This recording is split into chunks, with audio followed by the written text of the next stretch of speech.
At sa pagpapatuloy ng ating recap, ilang taon ang lumipas at si Arthur ay isa ng batang lalaki na nagsisimulang matutunan ang mga kasanayan sa pakikipaglaban mula sa kanyang ama na si Reynold. Magkaharap sila sa hardin kung saan sinusubukan ng kanyang ama na iabot sa kanya ang kanyang pinahahalagahang guwantes.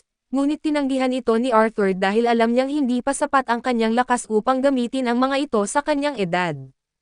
Sa halip ay kinuha niya ang isang kahoy na espada at gayon din ang ginawa ng kanyang ama at agad na umaksyon si Arthur, sinusubukang ilunsad ang tatlong magkakasunod na atake sa kanyang ama, ngunit mas malakas ang kanyang ama at madaling naharangan ang bawat isa sa kanyang mga atake.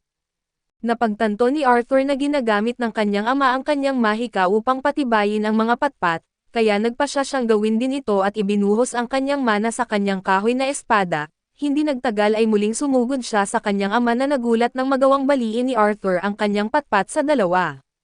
Ngumiti si Arthur at ipinahayag na mas maganda ang kanyang kahoy kumpara sa kahoy ng kanyang ama, ngunit sinabi ng kanyang ama na mas mahalaga ang tibay at gayunpaman ay napagtanto ng kanyang ama na si Arthur ay isang henyo, kaya nagpasya siyang kausapin ang kanyang asawa tungkol sa pagpapadala kay Arthur sa labas ng bayan para mag-aral sa isang tunay na guro.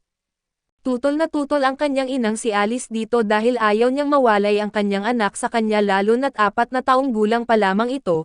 Ipinaliwanag ni Reynold na sa murang edad na 4 at mas malakas na ang kahoy ni Arthur kumpara sa kanya, na nangangahulugang dapat siyang sanayin ng isang bihasang mandirigma. Subalit bago pa sila makapagpasya at si Arthur mismo ang nagsalita na dapat silang lahat na magkasamang umalis, bagamat tila isang kakaibang ideya ay agad na sumang-ayon ang magulang ni Arthur. Marahil dahil hindi pa talaga naaapektuhan ng krisis sa pabahay ang kanilang mundo. Makalipas ang ilang araw ay dumating ang mga dating kasamahan ni Alice at Reynold upang maglakbay kasama nila, ipakilala ni Arthur ang kanyang sarili sa kanilang lahat at ang dating pangkat ng kanyang mga magulang ay binubuo ni Adam ang leader, si Angela ang may malaking dibdib na babae, si Der ang pangkaraniwang itsurang lalaki, si Helen ang mamamana, at si Jasmine, ang kakaibang batang babae na tila may pagdududa kay Arthur sa hindi malamang dahilan. Hindi nagtagal ay nagpasya silang umalis at nalaman ni Arthur na ang mundo kung saan sila naroon ay gumagamit pa rin ng medyo primitibong paraan ng transportasyon kumpara sa kanyang mundo kung saan karaniwan na ang paggamit ng air Ubers. Makalipas ang ilang sandali at nagpasya silang magpahinga sandali upang kumain, ngunit hindi ito naging maayos nang biglang lumitaw ang mga lobo mula sa kagubatan dahil sa amoy ng pagkain.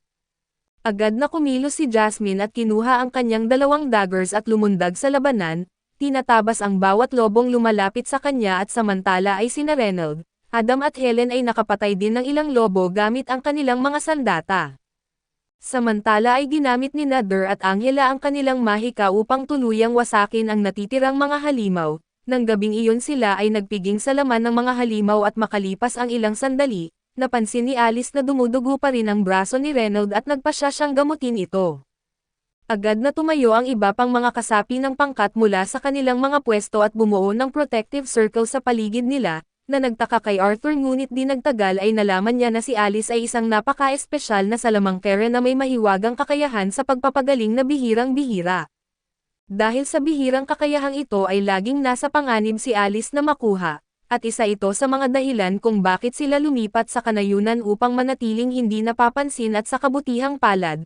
Walang problema ang mahika ng pagpapagaling ngunit pagkatapos nito, nagpasya si Adam na kailangan niya ng ehersisyo at hiniling kay Arthur na mag-ensayo kasama siya. Sumang-ayon si Arthur sa pagsasanay habang binalot ni Adam ang kanyang matalas na sibat ng tela upang maiwasan ang anumang pinsala. Handa na sila para sa sesyon ng sparring at pinuno nila ang kanilang mga sandata ng mana at sa pagkabigla ni Adam, si Arthur ang unang gumawa ng hakbang habang ginagamit niya ang mahika upang mapataas ang kanyang bilis. Gumalaw siya ng kasing bilis ng kidlat papalapit kay Adam bago mawala at lumitaw sa likuran niya na ikinagulat ni Adam. Sa kasamaang palad ay nadulas si Arthur na nagbigay ng pagkakataon kay Adam na makabawi. Hindi nagtagal sila ay nagsimulang magpalitan ng mga mabibigat na galaw. Nagulat ang lahat sa bilis ni Arthur subalit sa huling sandali, siya ay naitapon sa ere dahil sa kanyang magaang katawan at napilitan si Angela na iligtas siya gamit ang kanyang mahika ng hangin. Mahinahon siyang lumapag sa lupa sa ibaba habang sinisimulan ng ibang mga kasapi ng grupo na pagsabihan si Adam dahil sa pagiging labis laban sa isang bata. Ipinagtanggol ni Adam ang sarili niya sa pagsasabing masyadong malakas ang bata ngunit walang nakinig sa kanya. Si Jasmine sa kabilang banda ay lubos na naintriga sa mga kasanayan ni Arthur at nagsimulang magtanong tungkol sa mga teknik na ginagamit niya. Ang mga susunod na araw ay mabilis na lumipas habang nagsasanay, kumakain, natutulog at muling nagsasanay si Arthur kasama ang halos bawat kasapi ng grupo. Natutunan ang mga teknik ng sibat mula kay Adam at mga push-up mula kay Reynold, pagpana mula kay Helen at pagtakbo na parang si Usain Bolt mula kay Jasmine, na tila nagkagusto na sa bata. Sinubukan ni Jasmine na akitin siya sa isang maliit na partido sa pamamagitan ng pag-aalok sa kanya ng isang maliit na espada na may kaunting baby oil dito, ngunit ayaw ni Alice ang ina ni Arthur na maluto ang kanyang anak kaya tinawag niya ito palayo. Hindi nagtagal ay ipinagpatuloy nila ang kanilang paglalakbay sa mga karwahe nang bigla silang napilitang huminto sa ilang mahiwagang pangyayari. Bigla ang umulan ng mga palaso patungo sa kanila at agad na napagtanto ni Arthur na sila ay inaatake ng mga bandido. Agad na tumalon si Nader at Adam sa harapan ng mga karwahe habang ginamit ni Angela ang kanyang mahika ng hangin upang itaboy ang lahat ng paparating na mga palaso, habang sumisilip si Arthur palabas at natuklasan niyang napapalibutan sila ng mga bandido mula sa lahat ng panig. Inutusan ng pangit na pinuno ng mga bandido ang kanyang mga tauhan na huwag saktan sina Alice at Arthur at alisin ang lahat ng iba pa, dahil maaari silang ibenta sa mataas na halaga at sumigaw sa pagsang-ayon ang mga bandido at tumalon sa sona ng labanan kung saan isa-isa silang nagluluto, sa mga kamay ni Reynold at ng kanyang pangkat. Isa-isa ring sinimulang wasakin ng bawat miyembro ng pangkat ang mga bandido, at alam ni Arthur na mas malakas ang kanyang pangkat sa individual na batayan ngunit nagsimula ang problema nang subukang lumunin ng mga bandido ang pangkat sa pamamagitan ng dami ng kanilang bilang.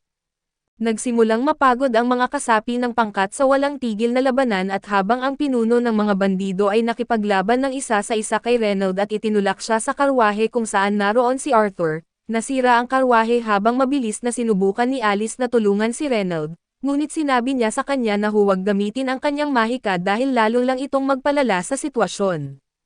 Tumayo si Reynold at sinabihan si Arthur na dalhin ang kanyang ina sa ligtas na lugar habang haharapin niya ang pinuno ng mga bandido. Bagaman gusto ni Arthur na lumaban at inaangkin niyang sapat na siyang malakas upang hawakan ang mga ito, sumigaw sa kanya ang kanyang ama na gamitin ang kanyang lakas upang protektahan ang kanyang ina dahil mayroon itong dinadala sa sinapupunan. Nagtaka si Arthur kung kailan nangyari ang pagkakataon para magawa iyon ngunit nagpasya pa rin siyang tumakas kasama si Alice. Sinubukan ng pinuno ng mga bandido na habulin sila at habang patuloy na tumatakbo si Arthur, muling inatake ni Reynold ang pinuno ng mga bandido na pinilit siyang ipagtanggol ang kanyang sarili.